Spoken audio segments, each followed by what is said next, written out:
Hello again, everybody. In this video, I'm going to show you my secrets to making a fire like this in a forest like this at any time of year, in any weather.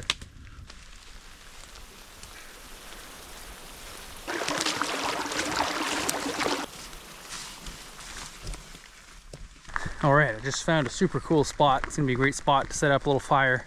This is an old, fallen down cedar tree. The bottom half is kind of broken off, but it makes perfect cover. I'm totally dry under here. Everything's dry under here. So this would be a great spot to hang out.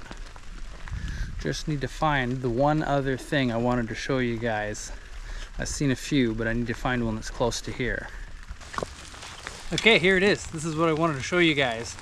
This is an old cedar tree stump from probably over 100 years ago. I think this area was logged 110 to 120 years ago. And these red cedars are very hydrophobic. They don't absorb water. They'll only get wet on the outside layer, maybe a ½ an inch in, and anything farther in than that is just bone dry. Excellent firewood. These cedar stumps are littered all over the Pacific Northwest and probably all up and down the west coast of North America. They have a huge range, so if you're ever anywhere on the west coast and you need to make a fire, that's what you're going to want to find. And I'll cut into it here and I'll show you what I mean.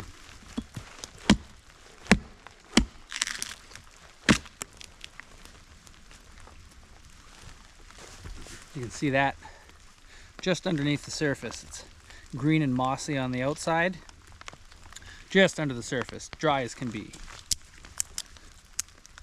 Perfect firewood.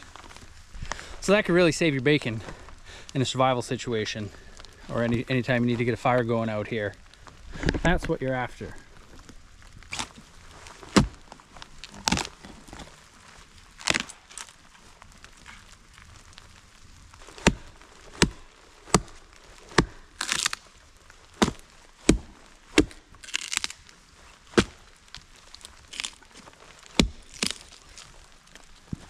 So that was less than 15 minutes of chopping away at this stump. And that's the pile of dry wood that I got. Not bad. It does burn really fast. The same oils that prevent the cedar from rotting or decomposing or soaking up moisture cause it to burn really fast. That's why it's so good for getting a fire started. But it doesn't last you a long time. You gotta make sure you have a pretty good supply, or you can burn some wetter wood once you get a good hot cedar fire going. You can burn some other stuff that you find out here. It'll burn much slower. So I'm gonna take this pile back to my little campsite that I found, and then maybe I'll collect a little more wood there. I'll show you guys some other ways you can get dry wood out here. And then we'll get the fire going. So here's another place you can get some really good wood. It helps if you have a saw though. This is just a little dead cedar. It's not very big around, but I have a little saw with me. So I'm gonna cut that into rounds, and that'll be super dry as well.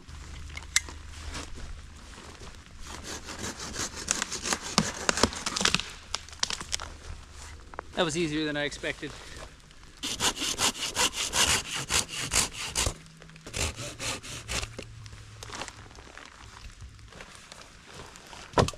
This is a good example of how wet it is out here right now. The forest floor is just goo right now because we've had so much rain. Alright, I'm going to show you one last place to get some great firewood. Just this fallen log. It kind of just looks like it's part of the forest floor. It'd be easy to walk right past it, and most people would never consider that viable firewood. But I'll show you what's on the inside.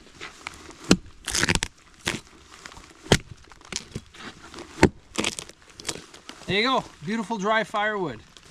It's been waiting for me for hundreds of years. Thank you, firewood. These are my go-to tools for making a fire out here these days. I have my ferro rod and striker, this little tinder grater. I like to have a knife for splitting up some smaller pieces or shaving the moss off, some of the mossier pieces. I picked this piece to use to make a Tinder Bundle out of. It's just super dry. Some of them are a little wet from sitting out in the rain or being on the forest floor after I cut them. So I'm going to grate some of this off.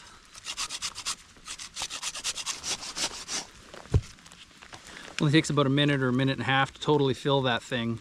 And that's probably the best fire starter you could ever get.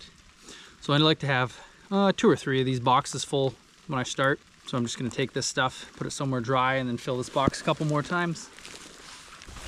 Now I'm gonna collect a little bit of fine kindling that I'll put on that tinder once it ignites.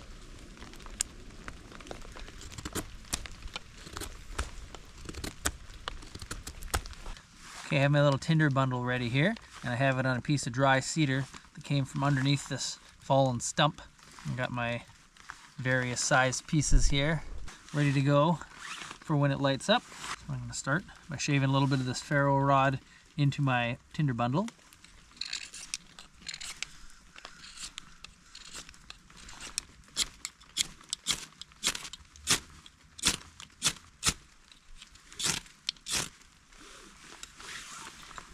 There we go.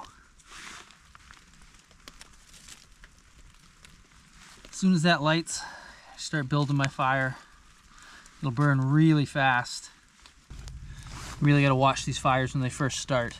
They'll go out just as quickly as they started until you get a little bit of a coal base down. They're very finicky.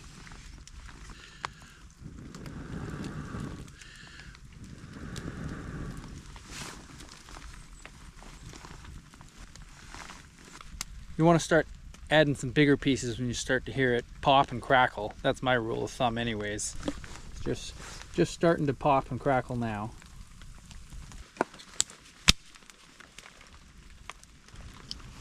These are the rounds that I cut out of that little tree, that little dead tree, but they're totally mossy and soaked on the outside. So I'm just going to scrape some of the wet bark and the moss off of them.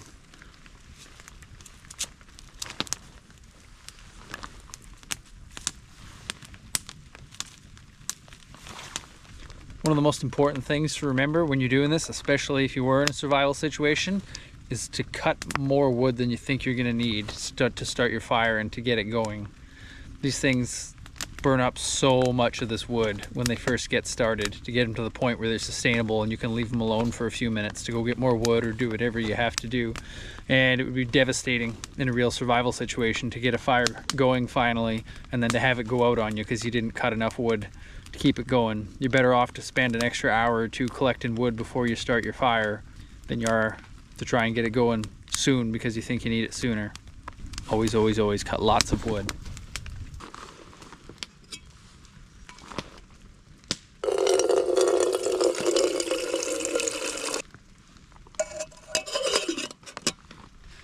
I'm gonna start making lunch now, and I'm gonna start by making a tea.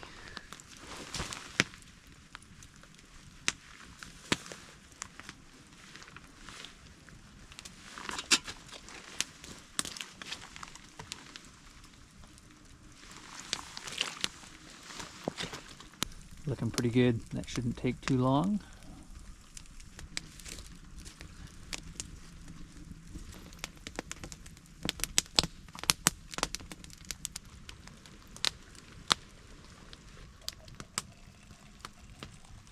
I brought some eggs for lunch.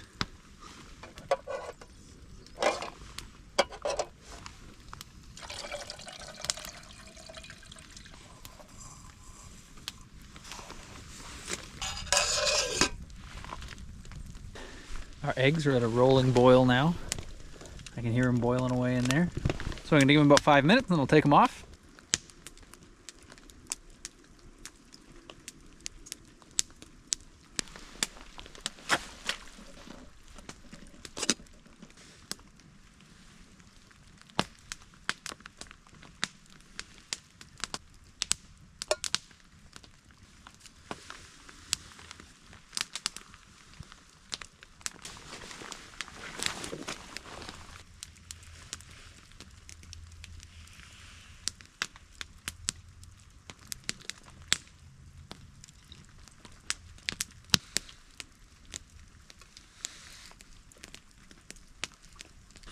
So I'm done my lunch. Fire's almost out. I'm gonna make sure I put it the rest of the way out. Always put your fires out, all the way out, never leave them burning. But if you made it this far, thanks for joining, thanks for watching, and hopefully I see you again on the next adventure.